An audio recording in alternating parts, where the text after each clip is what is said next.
విజ్ఞాన్ వాడి స్టైల్లో మ్యాగీ వేసాడంట, చూద్దాం రండి.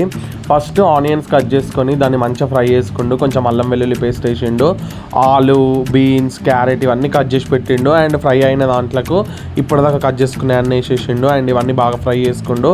నేనైతే ఇంత ప్రాసెస్ అస్సలు తీసుకోను, కానీ విజ్ఞాన్ ఇట్లా చేస్తే బాగుంటుందని చెప్పిండు. సో కొంచెం పసుపు, ఉప్పు, కారం, చికెన్ మసాలా, గరం మసాలా, వేరే ఒక 3 టైప్స్ ఆఫ్ మసాలాస్ వేసి, హోమ్ మేడ్ మసాలా ఇవన్నీ వేసేసి స్పైసీగా చేస్తా అని చెప్పిండు. అండ్ మేము 3 పీసెస్ చేసుకున్నాం కాబట్టి 3 గ్లాస్ ఆఫ్ వాటర్ పోసిండు. అండ్ మ్యాగీ తీసుకున్నాం మేము, కట్ చేసుకొని ఒక ప్లేట్లకు తీసుకొని ఆ తర్వాత మసాలా ఐటమ్ని కూడా కట్ చేసుకొని మ్యాగీ మసాలా కూడా మేము ఇందాక ప్రిపేర్ చేసుకున్న దాంట్లోకి యాడ్ చేసేసినాము. అండ్ దాన్ని బాగా బాయిల్ చేసేసి దీంట్లో ఇప్పుడు మనం ఇందాక తీసుకున్న మ్యాగీ వేసేసి దీన్ని ఒక 15 నుంచి 20 మినిట్స్ బాగా బాయిల్ చేసి కొత్తిమీర యాడ్ చేసేసినాము. అండ్ సర్వ్ చేసుకొని తిన్నాము. టేస్ట్ అయితే సూపర్ ఉండే అండ్ స్పైసీగా. ఎప్పుడైనా ఏదైనా తినాలనిపించినప్పుడు ఇట్లా ట్రై చేయండి.